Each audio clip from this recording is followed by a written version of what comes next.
Hello, ladies and gentlemen, and welcome back to another episode of the Lights Camera Discussion podcast. As always, I'm Massey1903, and I am joined by another rough and rugged Scotsman, Collie, and one of Longshank's puny English army, Todorov. Guys, how are we doing today? All good, mate. You? Good. Mr. Longshanks, how you doing? Absolutely fantastic. I'm I ready for it. had to think of something to get that in early, so I'm sure we'll have some more references to that later on. Guys, today we're going to be discussing Mel Gibson, my choice, obviously. So we're going to be going over two parts. We're going to be discussing his films that he directed, just the ones that he purely directed. So The Man Without a Face, Braveheart, Passion Christ, Apocalypto, Hacksaw Ridge, and Flight Risk. Okay, so Mel Colmcille Gerard Gibson is an American-Australian actor and filmmaker. Born in Peekskill, New York, he moved to Sydney when he was 12 years old. His breakout role in 1979's Mad Max kicked off a long career where Gibson has acted in over 60 films, including the Mad Max and Lethal Weapon series. He's since gone on to direct and produce a number of films, with his directorial efforts being discussed today. His film career has at times been overshadowed by outside controversies, leading him to be seen as a somewhat infamous figure in Hollywood. Nevertheless, he's been nominated for and won numerous awards for his directorial work, which we'll discuss in detail today. How about we get straight into it? Get into the good stuff. Let's go for it. So, the first one in Mel Gibson's directorial list of films is The Man Without a Face. So, Chuck wants to leave home but can't make the grade for boarding school. Then he finds out the disfigured recluse living nearby is an ex-teacher. Collie, start us off. The first time I watched it, I was like, "Oh, like this is just of the time. It is what it is. Not great." But the second time I watched it, and then the third time I watched it, it just got me more and more annoyed. Just how bad like the child acting is, how bad the writing is. But I must say, I think Mel Gibson himself was really, really good as the man, the titular man without a face. I thought his performance was really good. And we see all the actors that we'll get into that were like considered for the role. I don't know how seriously they were considered. I don't know if it's just a list of names, but I think it was actually a good choice by him to end up casting himself in the main role. Good stuff. Todd? Yeah, it was a first watch for me. Probably a last one as well. Like it just wasn't for me. It was fine, and like Collie said, maybe on rewatches it might get worse. It might get better. I don't know, but I don't think I'll ever be exploring that again. The chat. It felt like it wasn't going anywhere. I know we'll discuss it a little bit more. Like, and I'm fine with slice of life films, but this just felt like nothing. Like it wasn't going anywhere. Fair enough. I really enjoyed it. It actually grew on me as it went along. I thought it was quite a nice tale, a nice story that maybe was cheesy and kind of cliche, but I do think that as you said there, Collie, that Mel Gibson's performance was one of the main things that kept me kind of glued to it, and I really felt for his character and the progression between him and his student, I suppose. So yeah, I really enjoy. I think it's going to be one of those that, like you guys, I don't think I'm going to rewatch it, and I don't think I think any rewatches would just be kind of maybe a bit less constructive to do with it. But yeah, I really really enjoyed it for its faults. I think you were the first one of the three of us to log it, and I'd seen that what you rated it, and I'm like, oh no way, like this must be really, really good. And I was like, I'm just gonna say it now, right? You rated Sicario 4 stars out of 5, and spoiler alert, you rated this higher. Yeah, history will be the judge of you, sir. Oh me. Well, I mean, let's get into the performances then, and it sounds like maybe that's potentially where things kind of fell off yourselves. We've kind of touched on Mel Gibson, and we can get into him in a bit more detail. But Nick Stahl as the kid. Thoughts, Collie, on his performance? Terrible, just terrible. Like it felt to me like when you were like I was saying before, like of the time and that like early 90s. You had the kind of a lot of child kind of centric films of the 80s, like Stand By Me, Goonies, all that kind of stuff. but it was like a soap opera, or it was like, you know, B not B tier, but you know, like a B movie kind of quality of writing and acting. I know we might not really mention her, but his younger sister's the lassie from Uncle Buck. And I was like, oh yeah, I recognize her from Uncle Buck. She's fucking terrible as well. His older sister is just like, a lot of it was just cliche writing and cliche performances, I think. And then his like zoned out look for when. What was the point of that? I know it's based on a book, so I can't really like. I don't know if it was in the book or not, but what was with the zoning out and like thinking of like John Wayne and sitting in the rain for 3 hours or whatever? Mate, terrible. I obviously screenshotted it and sent it into the group.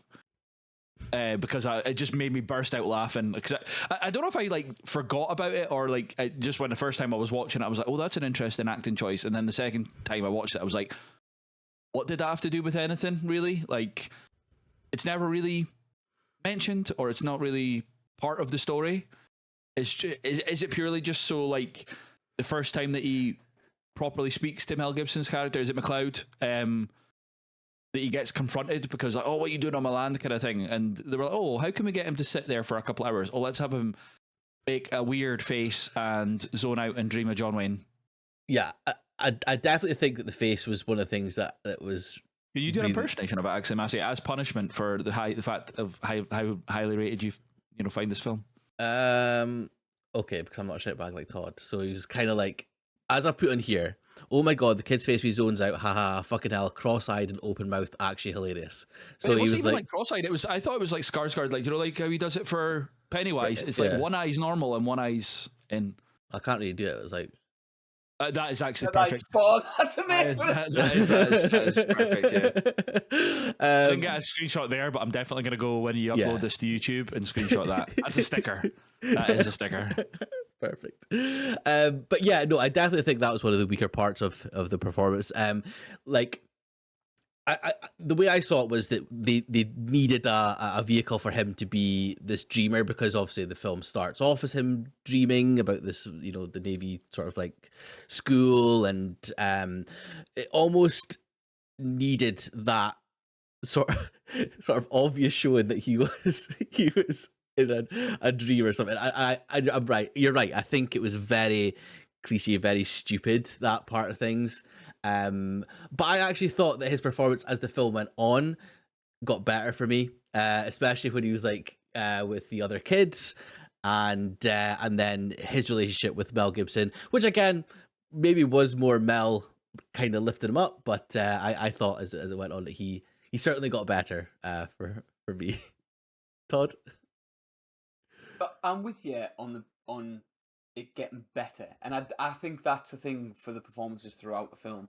I wrote down that it felt like one of those PSA films that you used to watch in school, like back in the sort of mid-90s type thing, like, you know. And it was like every bit of acting was sort of like the kid acting was so over the top that the bit where he's talking to the dog. And he doesn't realise that Mel Gibson with scary faces behind him, and he's like, "You flea-infested sack of worms." And then the dog reacts to Mel Gibson. He like kind of goes, "I wanted to I just want to rip my eyes out." It was painful, but I do think like the conversations that he has with his mum at the end and stuff like that brought me back into the film a little bit. But I think that goes for like all the kid acting, like. He's literally watched every sort of like teen coming of age film and tried to like mash as much of it. So you've got the bitch older sister, you've got the innocent younger sister. Do you know it? And anyway, sorry, I was going to go into another performance, but I'll leave it for now. Yeah, it was. There were moments that I felt that, and I think that's maybe why it drew me back in at the end, and maybe why I give it like a higher rating than I did, because I was bored for a lot of it, and I didn't care.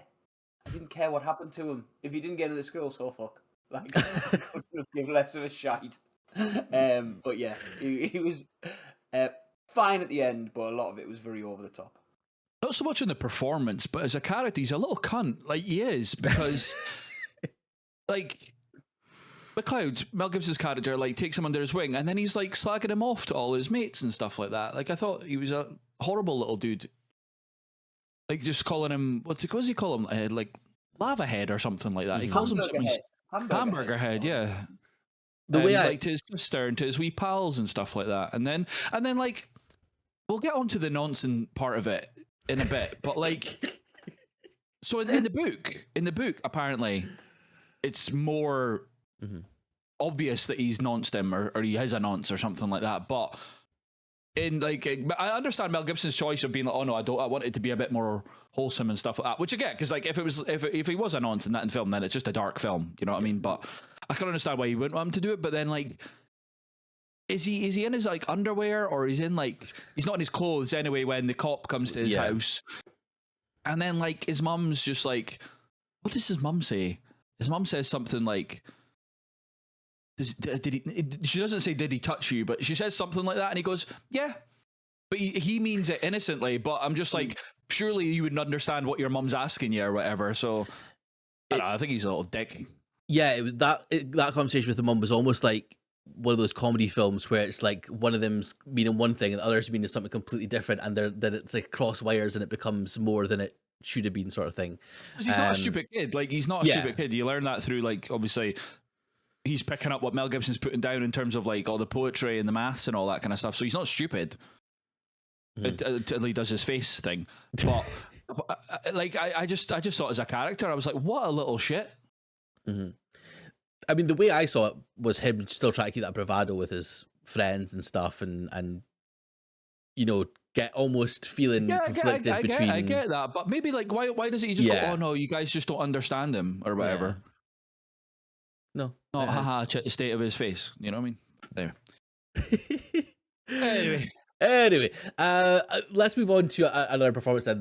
The main man, the guy that we're kind of speaking about more today, Mel Gibson, as Mr. McCloud. I thought he was phenomenal, like absolutely like brilliant. It's one of those films that, or one of those performances that with Mel Gibson, you remember him as like Mad Max or the Lethal Weapon films and more actiony kind of like man films, but this was him showing like another side to him, like a more like open. Well, originally obviously quite close, but the way that his emotions kind of eventually seeped out, and he like brought himself and built up as a character. I just thought like he was like unbelievable. I couldn't keep my eyes off him, not because of prosthetics, but because his performance was that good. I just thought it was fantastic and reminded me of what he can do in front of the camera. Collie, what's your thoughts on Mel Gibson? Yeah, I thought he was excellent. There's that kind of distinct scene of when he's on his own and I can't remember what the fuck he's reading, but he's reading something and then he's doing that thing with a mirror, like he's showing like his normal face and then his scarred face. I thought that was really, really good. And even you can just see that he's got, you know, some classical training to his acting when he's spouting all the poetry and, telling, what's his name? Chuck, the wee kid. Mm-hmm. He's just trying to explain like, oh, I used to be a teacher and stuff like that, but, you know, I don't want to be. And even like the transition from scary guy in hood on a horse for some reason into like a tutor and that, and then like it was kind of a jarring performance in a way, but I think that was maybe, again, never having read the book, I don't know if it's a book thing, but when he turns up like out of it or drunk or whatever to his house and he's like screaming at Chuck, I thought that was kind of the bigger bombastic kind of part of the performance, but I kind of prefer the more subtle stuff, like I say, with the mirror or when he's like teaching him and stuff like that. I thought that kind of, those conversations were better, the kind of understated stuff. But he was still showing that he can do the Mel Gibson like over the top stuff as well. But no, I thought it was a great performance. Do you want me to quickly run through who was apparently considered? Yeah, go for it. I don't know how seriously they were considered, but Jeff Bridges, Harrison Ford, Kevin Costner, Dennis Quaid, Tom Hanks, Robin Williams, and William Hurt were all considered. Apparently, oh yeah, here we go. And Michael Keaton, Andy Garcia, Alec Baldwin, Ray Liotta, Sean Penn, and Kurt Russell. So it's all like a who's who of who was like big at the time. But I don't know if that's just on IMDb being like, oh yeah, all these people were like considered. But knowing Mel Gibson, how we know Mel Gibson in 2025, was he ever going to cast anybody but apart from himself? Probably not. Well.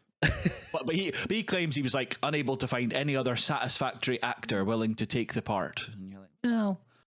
Well, Mel, it was probably you just being like, yeah. You know? Yeah, Yeah, but I mean- nobody can wear prosthetics like me, so It does kind of bring up that conversation of the ego for an actor to step behind the camera, and how much control they can then hand off to someone else to do the things in front of the camera. So no, it's an interesting one, definitely. Todd, Mel Gibson. Yeah, so like I said before, he kind of grew into it. I hated the sinister shit at the beginning. I hated all of this, like, when he's like brooding almost, and like they trying to portray him as a bad guy to start with, or like a potentially bad guy. I hated it. I hated it. It felt so. I know we use the word cliche quite a lot, but it really pissed me off. Because he also had this like weird sort of like gravelly voice about him that then he didn't use for the rest of the film. Like he's quite like, yeah, sinister is the only word I could use. By the end of it, really believed him, and thought his performance was excellent. But the beginning with Chuck, where he was on the island trying to sort of scare him away and doing that sort of Christian Bale Batman style voice, was sort of like, yeah, I didn't.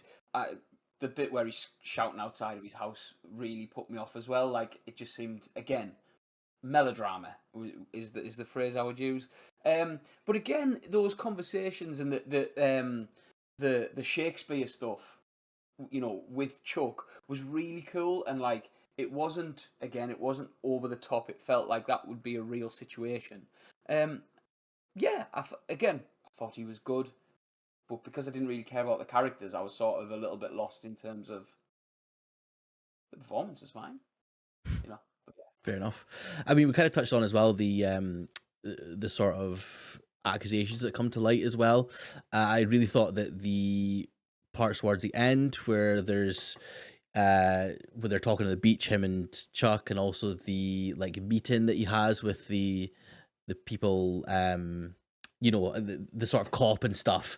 I thought those were really strong, poignant moments as well, where he kind of accepted almost that people will see him as a monster no matter what, just because of like the way he kind of looks and stuff. So I thought those like scenes were really powerful, and yeah, Mel Gibson doing his thing. Collie, you touched on the rest of the family. You want to talk about them much at all? not particularly. They were pretty forgetful, to be honest. His mum was annoying. His older sister was very annoying. And his wee sister, I was like, oh yeah, again, that's her from Uncle Buck, but she didn't do much in that, and she doesn't do much in this. So no, not particularly. I mean, supporting cast is there, I guess. Mm-hmm. Yeah, I agree. It was definitely the two of them, the Mel Gibson and Nick Stahl. And I mean, I think that's more to do with the writing of the fact that it was McLeod and Chuck's story anyway, and they were just all kind of, things like plot devices more than anything. Mm-hmm. Absolutely. I do want to touch on the cinematography. I thought it was like really strong. I thought there were some beautiful shots. There's some really incredible production design. The town felt like a real living sort of place. What did you guys think of the cinematography? Was there anything that stood out for yourself, Collie? Yeah, there's some cool shots. I think like when they were sitting out on the kind of patio talking and stuff like that, the beach and the ocean and stuff, I thought it was pretty cool. Yeah, nothing too flashy, but for like a first time directorial performance, I think from Mel Gibson, I thought it was pretty solid. Todd? Yeah, it was like establishing shots of things like the houses, so you get a real sense of place and stuff. I felt like I knew my way around the island as such. Sorry, not the island, but around the coast. It was solid enough. It was it was good. Nothing that like really jumped out at us, but yeah, cool. Sorry.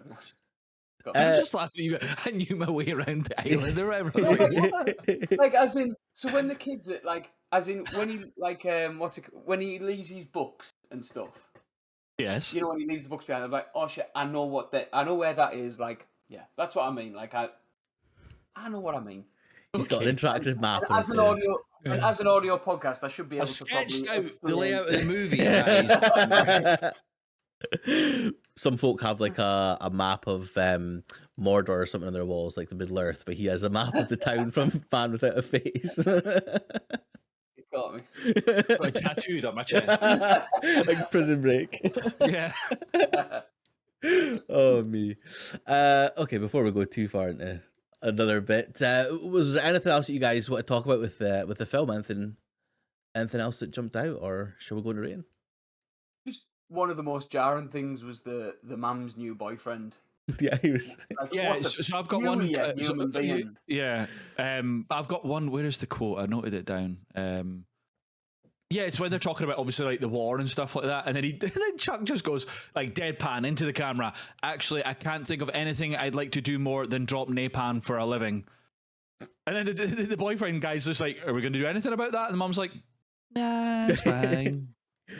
Yeah, it was kind of, it was quite pro-war for like a melodramatic sort of coming of age film, wasn't it? There was a few sort of references to stuff like that, and it was.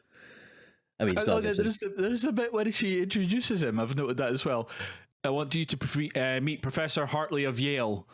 I don't need any of that imperialistic Hegelian, authoritarian crap for my ego. And you're like, what? Just say that your name's fucking Carl or whatever. And he like, and the way he shakes his hand, but he does like the kind of like that kind of handshake rather than just a normal handshake. It's just like, yeah, shut up. What does he call him? Hairball or whatever. Sure, I'm sure Chuck calls him Hairball or whatever at some point, but no, I'm fine to move on from this. Personally, I think we've given this film twice as long as we should have. But... well, let's go to ratings then. Well, personally, I gave it 4.5. That is mental. That is actually mental. That is actually like I've wait. I just closed it. Actually, I just closed the tab. But you carry on talking for a minute. I'm just waiting to read you a quick review from IMDb. I just closed it. So Todd, you can give your rating. My rating was 3 stars. Mental. Solo. Yeah, ridiculous. And just in the review, just quickly, all I know of this film, before I didn't even know it was a real thing, was The Simpsons, where Principal Skinner's having an argument with his mum, and he's like, "We rented Man Without a Face. I didn't know you had a problem because she covered a part of television." Like, that's all I knew of this film. So nice to get a Simpsons reference in there. I think that's the most popular review on Letterboxd. There's somebody quoting that. Is it? Yeah. But yeah, no, this IMDb review, I'll just read the first line. 10 stars by Andreas_N. Perfect. Title, great film about true friendship. First sentence, this movie is, in my eyes, an outstanding example of what films should be. Agree. What a load of pish. It's 2.5 stars for me. It started as 3, it went to 2.5, and I think that 2.5's very generous. 2.5 stars for Mel Gibson, and that's it.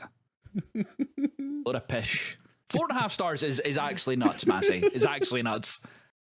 Like, it's been a while since I've ranted and raved about your fucking scoring, but the fact that you've rated this higher than Sicario is mental to me. Oh, well, no, 4 stars and 4.5 stars on this. Come on. Like, really. I just feel like this movie is what movies should be. Fucking shut up. We're going to get another one of those supercut, aren't we? Oh, me. Brilliant.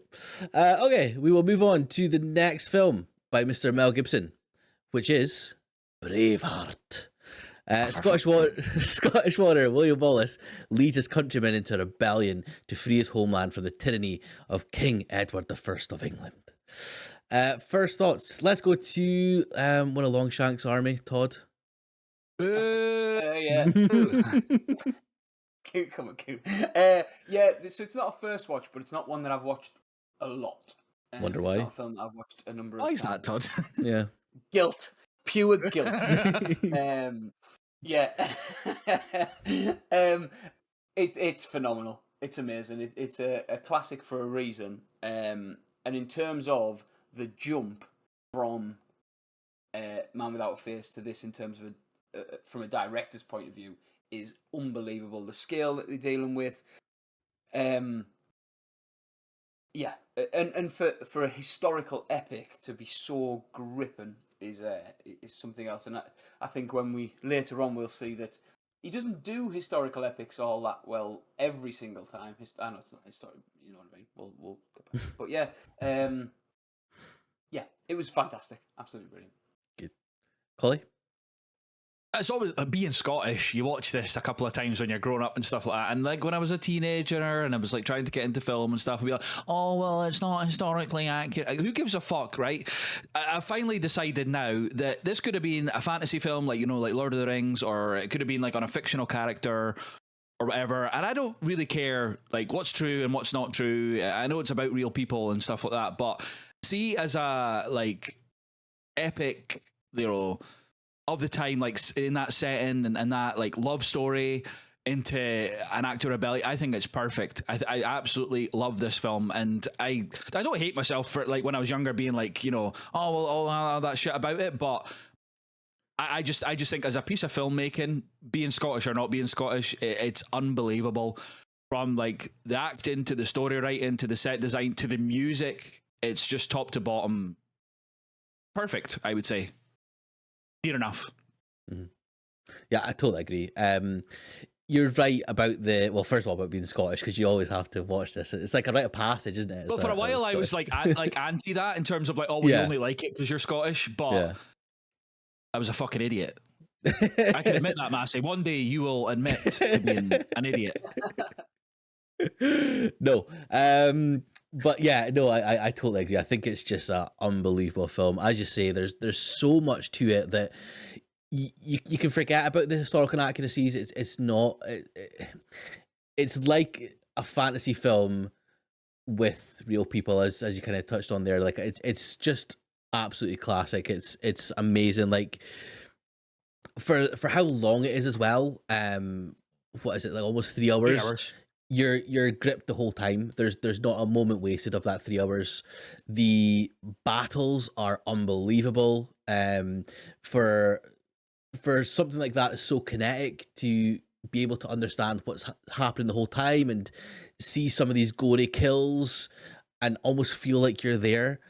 It's yeah, it's just an absolutely phenomenal film. And you touched on the score, like that score, whether you're Scottish or not, is moving. The pipes are just absolutely phenomenal, and yeah, it's one of those films that is just absolutely I fantastic. thought you were going to break up out into Danny Boy there when you were saying the pipes. Oh, Danny Boy. Oh me. Well, yeah. So I mean, we spoke about obviously the fact that this is his directorial second film. He also obviously starred as William Wallace did, our Mel Gibson. What were your thoughts on his performance then, Todd? Incredible. Like every moment of it. So when we talk about films being a product of its time, this is a product of its time. Like it feels like one of those sort of like 90s action. It has a sort of similar, bear with me here, a similar sort of feel to it as like The Mummy, where it's like this charismatic hero who's got the comedy side of it as well. Like it does have that feel of it, the writing and stuff. You know, like the moment with the big lad where they chuck on the rock. Like it's very silly. It's Wait, very Dwayne like Johnson's in this. very early in his career. Do you know, it was like, yeah, there's some level of like levity to it, and I think he plays that very well. Then he plays the romance side of it very well. I mean, I'll let you talk a little bit more on it in a bit, but like the speech. Why are you going to let us talk about it? Is it Yeah. because we're Scottish? Yeah, it's because it's your film and I'm getting shunned here, so Eh. I don't say too much. I've got to be very careful. I know that we have Scottish listeners as well as two Scottish hosts, so I have to be very careful. Yeah, it was amazing. It was. Oh, it's like I can see Longshanks' side of things. Yeah, it was incredible. And the speech, so like, even if you haven't seen this film, I imagine that somewhere you have heard that they can take our lives but never take our freedom. And even that on its own, as an isolated speech, fantastic writing, but the delivery of it's amazing. And I don't think there's an issue that he isn't Scottish. Do you know what I mean? Like, there isn't moments of it where I'm like, God, like, do you know what I mean? Where it dragged me out of it type thing. But yeah, I thought every element of this, the dramatic, the comedy, the rousing speeches, he nails it every single time. Fantastic. Yeah, totally agree. I would say though, I do think the accent, as from someone from Scotland, you can tell that it's not like a authentic or proper Scottish accent, but it never takes me out of it. It's one of those things that I can look past. I think his charisma and the way he sort of even carries himself throughout the film is more than enough to look past any flaws that he has, like kind of on a surface level. And yeah, I just think his growth throughout the film is from, as you say, from like romance and the tragedy of losing his wife, and his constant need for or his headstrong sort of vision and that he has of this independence for from the scummy Longshanks' army. It's just, I think he plays it perfectly, and even his death as well. It means it's so extra moving. The fact that he drags you into his character so much throughout the film is absolutely phenomenal. Collie. Yeah, I think his performance is great. Like, it's a lot of the stuff that you guys have touched on. Like, there's that comedic element with Hamish when he first comes back, like Todd says, with the throwing of the rocks or the all that kind of fun stuff. Even when he meets Mirren and stuff like that for the first time, and he's saying stuff in different languages and not really explaining to her like what he's saying, but he's proper like sweet talking her and stuff. And when he hands her back the pressed thistle and stuff like that, I think like just from a performance, but also like touching on the directorial choices with that relationship, I think is amazing. And there's a few YouTube reactors that I watch a lot of. I think I've mentioned them on here before. And a couple of them, or three of them at least, have reacted to this for the first time. So I watched their reactions. And all three of them were like completely taken aback when he actually kills Mirren. Like, because you're normally expecting a film like this, like, oh yeah, like she'll get captured and she'll get put in a big tower and you'll save her at the end and stuff like that. And it's just, that's not the case. So I think like how accurate that is historically, not entirely sure, but it's a very bold choice, I think, from a movie standpoint. And it just the switch from all lovey-dovey in love, like I'm just wanting to be a farmer, I don't want to be involved in the rebellion, to then that scene when he's walking in with like his hands above his head on the horse and stuff like that. Like, I just think the directorial choices there of slow motion and oh my god, what's going to happen, the build up, and then he fucking clobbers the scummy English guy on the head. Best bit of the film. But the kind of the gear switch from that for the rest of the film, I think's really, really impressive. And just he's just a commanding presence on the screen the whole time. Yeah, you got the speeches, but even just whenever he's in a room, everyone looks to him. And I know that's obviously the basis of the film, is that William Wallace was like that, but I think Mel Gibson was perfectly cast for it, and he exudes that kind of, you would fight for him and you would do anything he says and all that kind of stuff. So I think he absolutely nails it.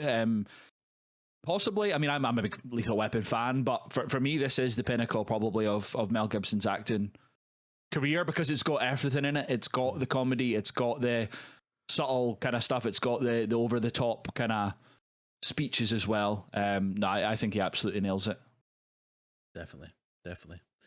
Rest of the cast is quite a stacked kind of cast full of Scotsmen, and there's even an Irishman that was spoken about in here before many times. Like, so yeah, we've also got Brendan Gleeson as Hamish. You've got James Cosmo as Hamish's dad, who I think are an incredible kind of duo. There's loads of little faces that kind of pop up as well that you recognize from sort of other bits and pieces. But was there anyone else that kind of stood out for yourself, Todd? Robert the Bruce. I thought some of the moments that he had were absolutely fantastic. When he's walking through the sort of the carnage, I thought that was phenomenal. That really stood out for me. I don't know if you two have anything else to say about Robert the Bruce. Like, if that's, like the betrayal scene is so well done. Again, more of a directorial choice and stuff like that. But the reveal of not Robert the Bruce betraying him, but Robert the Bruce like realizing that he's been part of the trap that's sprung on him, and he fucking runs up the stairs screaming at his dad and stuff. Excellent performance. I've never actually watched the sequel that they did last couple of years, maybe last 10 years. They did a sequel with him playing Robert the Bruce again. Oh, really? It wasn't well received. Oh, really? I've never watched it, but I'd like to watch it just because I really, really did enjoy his performance in this. I thought for me, we're moving on to people. Or you want to say anything about Robert the Bruce Massey? No, I totally agree. I just think his face when he's first unmasked by Oh, the Mel reveal Gibson, of when it's him that's fighting with William Wallace as well is amazing. Yeah, I think that's great. I would say as well on the back of just sort of you said about the sequel. If you've not seen Outlaw King, which is Chris very good. Pine as Robert Bruce, phenomenal film. Sorry, Colin, on you go. Yeah, totally. I thought Sophie Marceau, however you would say it, Electra from The World Is Not Enough, if you don't know her from anything else. I thought she was amazing as well. I thought her, because you kind of know from the offset that she's kind of, a bought bride, doesn't want, like, it was kind of a trade agreement or whatever between countries and stuff like that, but she doesn't shirk away from being, talking out against the king and all that kind of stuff. And then are developing. It's one of those ones that people have nitpicked it before. Oh, well, if he's grieving his wife, why is he like shagging this French bird and stuff like that? Which I get to an extent, but also it's just like, well, it is what it is. But I thought her performance was super, super strong, and then her delivery to Longshanks in the end, being like, "I have William Wallace's baby in me, get up, yeah." Like I thought that was quite funny. I thought the delivery was just really good. Yeah, I thought as well her discussions with her, like her advisor kind of thing, when they were like almost romanticizing William Wallace and like things like that. Like you could tell there, like I thought it was a really good performance. Yeah, you're absolutely. I thought Longshanks as well. Like he was like, although I hate him because he's a scum Englishman. It's funny. It's funny. Like if you watch this and then like Robin Hood, Prince of Thieves, around about the same time, within like the 5 years of each other or something like that, you can definitely tell. I feel that they've taken some of Longshanks from the sheriff. Is it the sheriff in Nottingham that Snape plays? I think so. He's the lion, isn't he? Whatever, but it's that kind of cancel Christmas at times. It was a little bit like that without delving into that territory. But yeah, just this big bastard Englishman. But I thought his performance was really good. As like he was like, me too. You hated him, absolutely despised him. Todd, you also loved him. I thought he told the line between like parody and being evil, like actually evil, really well. Exactly. Todd, you obviously loved him and was backing him the whole movie. What was your thoughts on Longshanks? Yeah. No, do you know what I like about the casting of, or not the casting, but the portrayal of the English, is that they had this like sort of effeteness, is that a phrase? Like they were effete the whole way through. They were quite like feminine the whole way through. Every single Englishman was just soft right, and Longshanks. Englishman said it. Yeah. So I'll put it out there. But they were all portrayed in that way, like even to the point, the Monty Python sketch where he's stuck in the room and he wants to sing, and his dad's like, "Stop it! I'm not having any." From Holy Grail, and the music keeps kicking in. Yeah. Like it felt like that. Like it had that sort of air to it that the English had that character. And still do. I'm trying to be as masculine as possible. It was excellent. I thought Stephen, the most wanted Irishman, the most wanted man in Ireland, was fantastic as well. I loved him, like, and that sort of like how unsure he was at the beginning with the where he's got the bow and arrow like ready to go. I thought that was fantastic. I thought he was brilliant as well. Just as it's the line when they're under the shields, and what does he say again? He's just like, "Oh, I know I'll be protected by God, but I'm not sure you will be," or something like that. Like, or I'm gonna last the day, but you won't, or something. I thought that was funny, and he just laughs in his face. It's when he has those conversations with like the higher power, like it's just it's class. Like some of the stuff that he has is just brilliant. But yeah, I mean. Yeah, I totally agree. I think Stephen was fantastic. Any other cast you want to talk about? I think we kind of covered the main players in there, right? Yeah, I thought Catherine McCormack as Miriam was excellent. Like in the little that she had to do, but just even like the couple of like the once when she reappears to him in the dream, and then again directorial choice again. But the fact that like she appears right at the end for him, just as he's away to get his head lobbed off, I thought that was a really, really great choice at the time with the music and all that kind of stuff. Like, I think we kind of touched on this when we started talking about it, but the difference between The Man Without a Face and this is it's as if it's not even the same director. You know what I mean? It's half a star difference. Yeah. Oh, you've given it 4 stars, have you? the finer details. Brian Cox at the beginning. Oh yeah. Yeah, I thought it was good. Yeah, that really sort of like pulled you in. They're saying goodbye in their own way. I thought was just a phenomenal scene, and obviously the cinematography and again the score made it. But I thought he did a fantastic job there as well. I mean, let's touch on the score. We kind of, a couple. You guys obviously said there about it a couple of times. Now, it was unbelievable for me. I again, it's almost nostalgic. It feels like, yeah, like old Scottish folk songs and things as well. But obviously, Well, for the episodes- non-Scottish people, they probably think we just sit and listen to that like Yeah. 24/7. but you don't. No, I thought the score was absolutely phenomenal. What about your thoughts? I mean, Collie, obviously we both listen to it 24/7, so we can speak all day about it. So, thoughts on the score? I mean, it's beautiful. It's huge with the bagpipes and stuff when it needs to be, but even just when it needs to be subtle. I mean, the guy James Horner, he won Oscar for Titanic as well and stuff. So the guy knows what he's doing. Unfortunately, no longer with us, as we'll get onto when we talk about the later films of Mel Gibson and stuff. But yeah, just beautiful. And again, I probably one of those ones that I can't remember not knowing what it sounded like, even just little bits and pieces. Like I said, growing up, being played to you as a child. I mean, like, when did it come out? 95, 96, 95? It would have been 4 when it came out, but still, I've heard it all my life. Yeah, yep.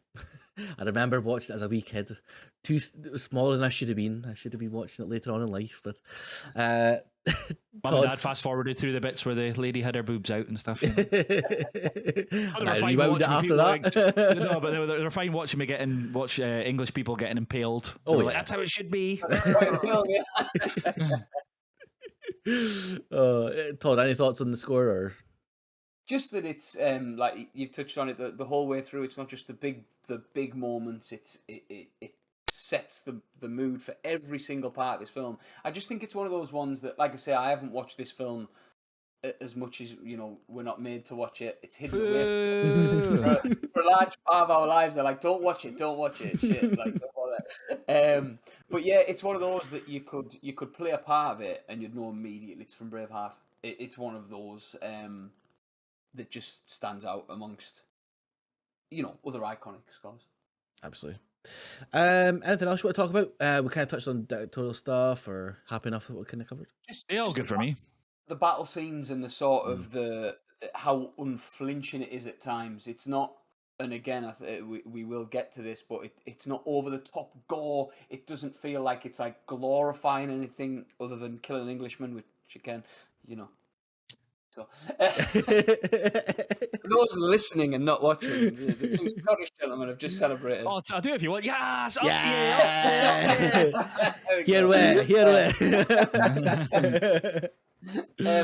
and sorry, the arrow in the arse for me was one of those moments that just kind of takes me back every single time where he doesn't quite get his That's why I wear tartan trews now. No more kilts for me.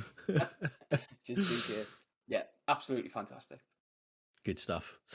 Yeah, I think we kind of covered all there, haven't we? Cool. Mm-hmm. Let's get on to rating then. So, Collie, what do you give it? 5 out of 5. Yes, I give it 5 out of 5 as well. 5 stars. Todd. I also feel like I had to give. No, I give it 5 out of 5. I couldn't give it anything else. Fantastic. Good. Excellent. Because There's with gonna be a problems. rampage, Anything less than was hell on. all the Scottish forces we could muster down to We your would've little gaff. March south. Okay, let us move on then to the third film and the final film of this part, The Passion of Christ. So it depicts the final 12 hours in the life of Jesus of Nazareth on the day of his crucifixion in Jerusalem. Collie, start us off. So I've had an interesting journey, I guess, with this film. Growing up, it was obviously like all the talk of how violent it was, and I'm sure we'll use the word like torture porn during our discussion of it. When I was watching it when I grew up, I was like, interesting film, probably never going to watch it again because it is quite, not over the top and no, not over the top, but just a lot. And then subsequently having to rewatch it for this.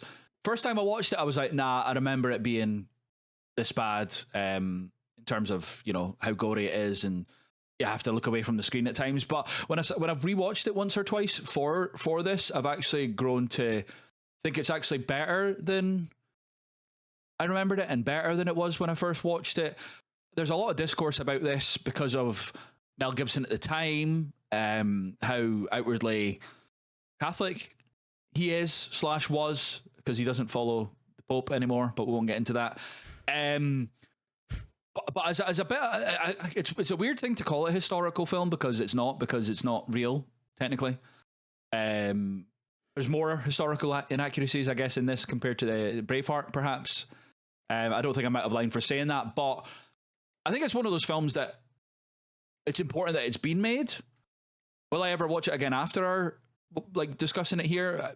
Probably not for a while or a long time. But I think it has its place. I'll probably have to actually. I should probably watch it before the sequels come out. But we'll get into that later on in our discussion, I'm sure. But I think as a film, it's an important film in the history of film. But I can understand why it's controversial. I know I don't know your guys' thoughts, but I know it's maybe a little bit different to mine. But I feel as a pure, reflection on the directorial choices of it, it's bold. The fact that it was an independent film, like the way it was financed and stuff, I do have a lot of respect for how Mel Gibson went about this. Yep, that's fair. I mean, for me, I didn't enjoy it. It's not exactly a very enjoyable film. It's an ambitious film. And as you say, the way that it's sort of an independent film, the way it's funded, I definitely give it its props for that. I think there's some good ideas in there, but it just didn't do it for me. It's. I don't think it's the controversy. It was just kind of felt like it was. We're gonna say torture porn a lot, aren't we? But it just felt that it was a lot of that. It was a lot of people crying, people getting whipped or like bleeding, and then people crying about it again. It felt like somber the whole time, and which it probably story is, but it just didn't hit for me. I don't know if that's because I'm not a Christian or whatever, but it didn't do it for me. But again, there were some things that were actually I thought were okay, and the strongest point about it was how ambitious it was for me. Todd? I fucking hated it. I thought it was a mess of a film. I just felt like I was being talked at for longer than what was the runtime? Like 2.5 hours. Too long. Just over 2 hours. I felt like I was being talked at for longer than that.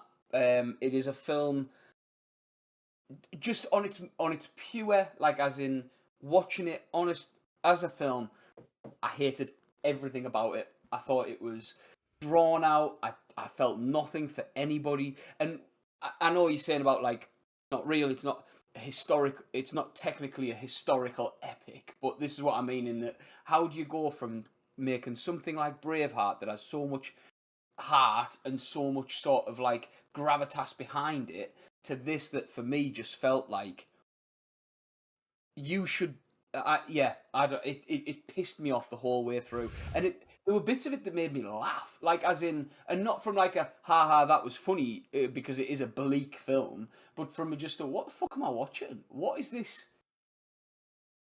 Give us an example of that. Give us an example of the that. example for me is Satan, which actually is probably one of the more sort of interesting choices of the film. Like, as in, we've got this really sort of like androgynous. It's not a man. It's not It's just this creature that seems to be stalking as it goes through.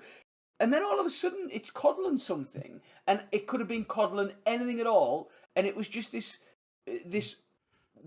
little person, and it took me out of it completely. I was watching it thinking, like, what is it representing? What's it supposed to be saying? It absolutely that.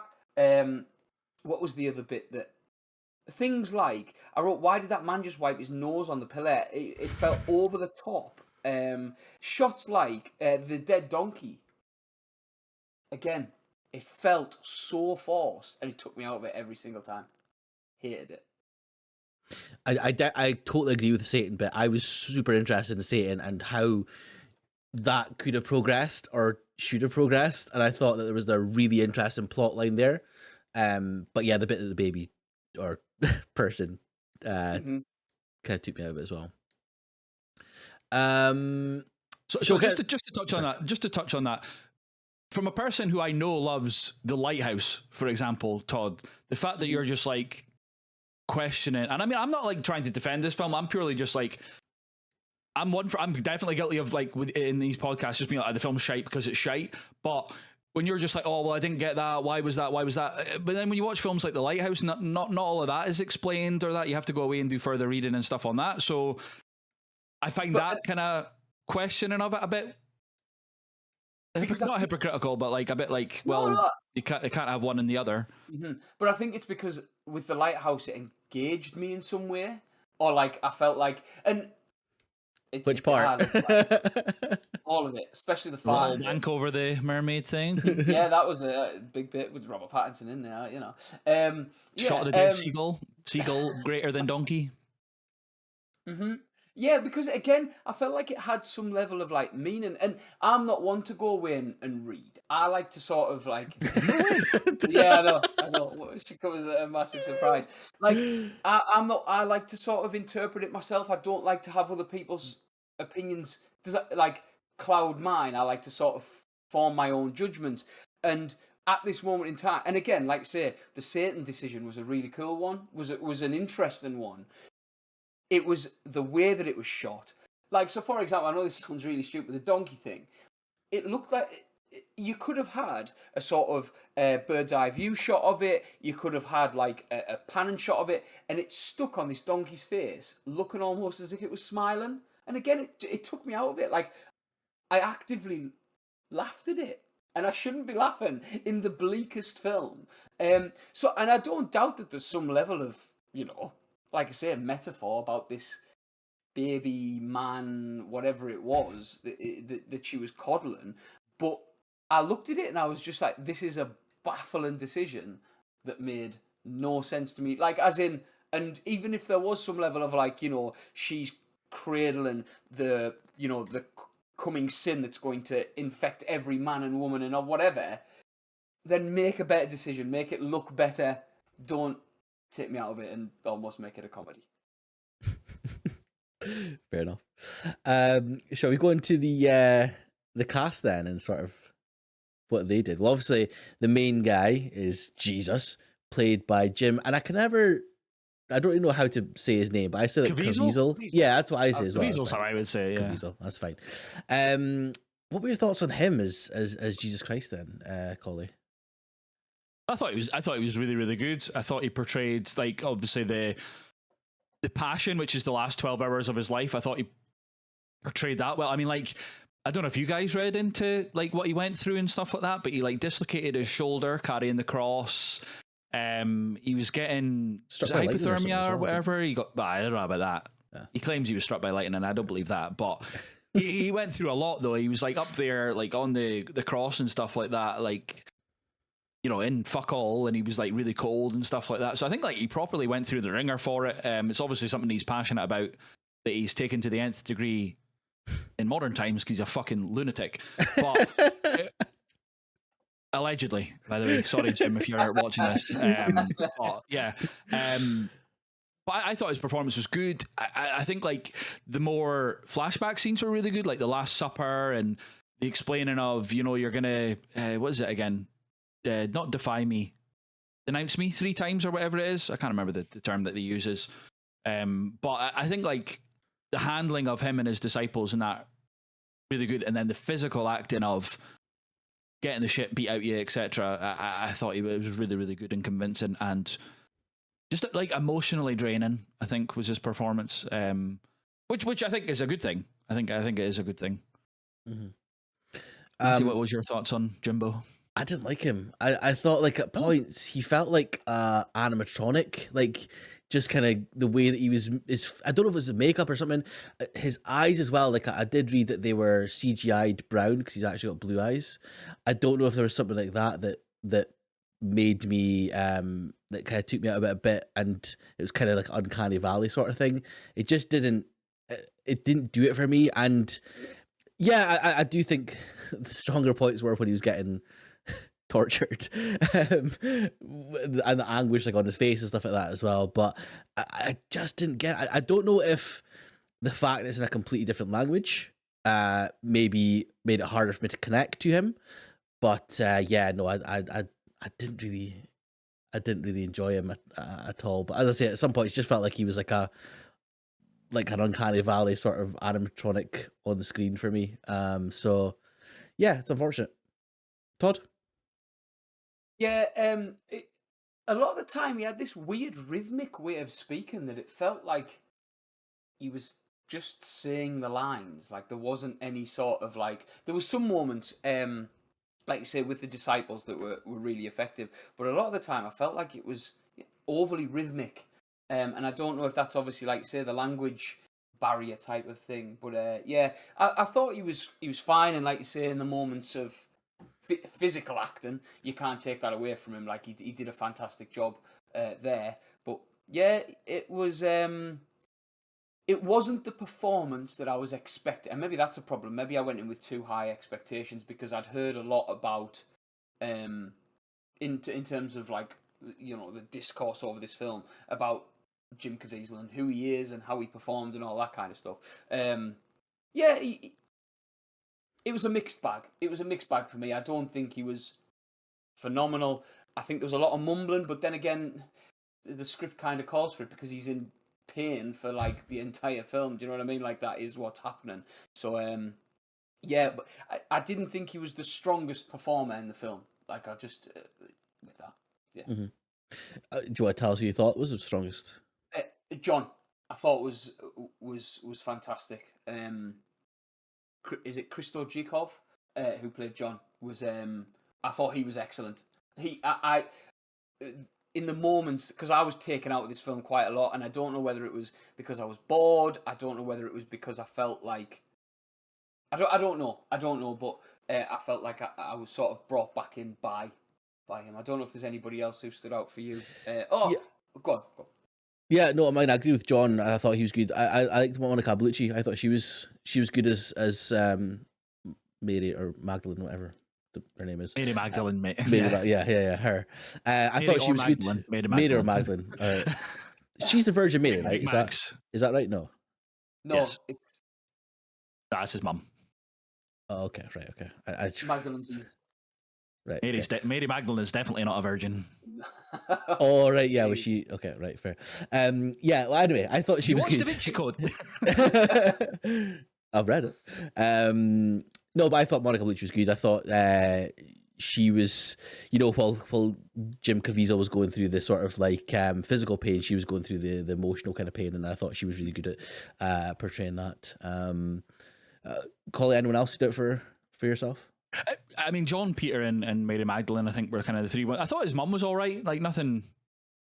I think Bellucci kind of dominated the scenes when it was his mum and Mary Magdalene. But yeah, like the supporting cast, I thought like were all right, all of them, to be honest. And kind of touching on the fact that it was in a different language. Mel Gibson apparently didn't want this film subtitled.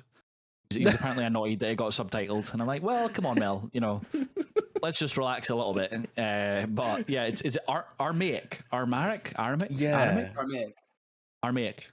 It's like an ancient language, Hebrew right? and Latin. Yeah. So I've got to commend all the cast. I would probably say for.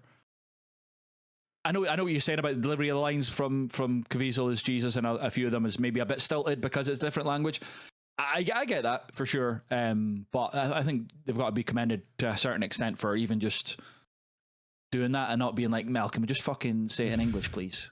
Yeah, I think that's where the positives come for me, is that it was ambitious in that way, and like the production side of things. You've got positives about this film. Sorry, you've got positive things to say about this film. Yeah. Okay. The ambition behind it was really, I thought it was good, but I don't know about you guys. I kind of got lost in who was who at points, like all the disciples and stuff. Like it kind of got a bit messy for me as to who's this guy, what's he doing, what blah blah blah. I know the story's often around Jesus and that, but it just at points, again, I don't know if it's the language side of things. I just kind of lost who was. Nah, they're all beardy with like shoulder length hair, pretty much. Yeah, I get that. Yeah. And the reason I was asking about positive things, it's Todd's rating that I was thinking about, not yours. So. Yeah, I was gonna say, I know. Hey, listen. Props are due. 4.5 for a man without a face. Fuck off. Anything else you want to talk about with this film? Then was there anything that stood out for you guys? No, I think kind of I said at the start, for me, the journey of this film in my memory of watching it maybe once or twice when I was younger to now, and even from the last 3 watches for this, or 2 or 3 watches or whatever it was for this, like watching it for the first time, being like, oh yeah, I remember this isn't much fun, and then the second, third one's trying to look a bit more objectively about it.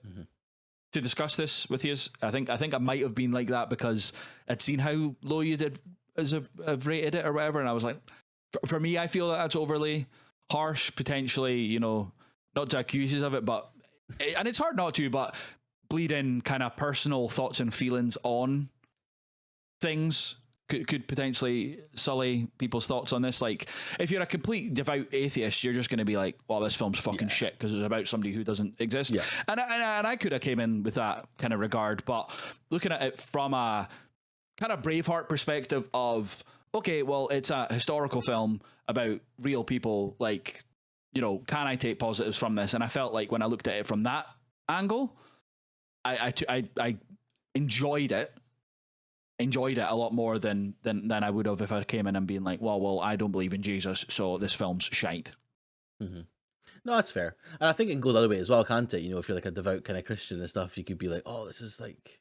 Well, that's the thing. Like, when you look at the background of the film, some Christians were like, yes, you know, Jesus' struggle needs to be portrayed so lots of people can see it. And other people were like, I think it's disgusting that you're showing the bad times of Jesus. Not as controversial as The Last Temptation of Christ. I don't know if either of you have seen that. No. But that's a Scorsese film that we'll all cover at some point. But it's like, Jesus was a shagger, kind of, you know, that's what Last Temptation's about, is about, you know, that side of Jesus.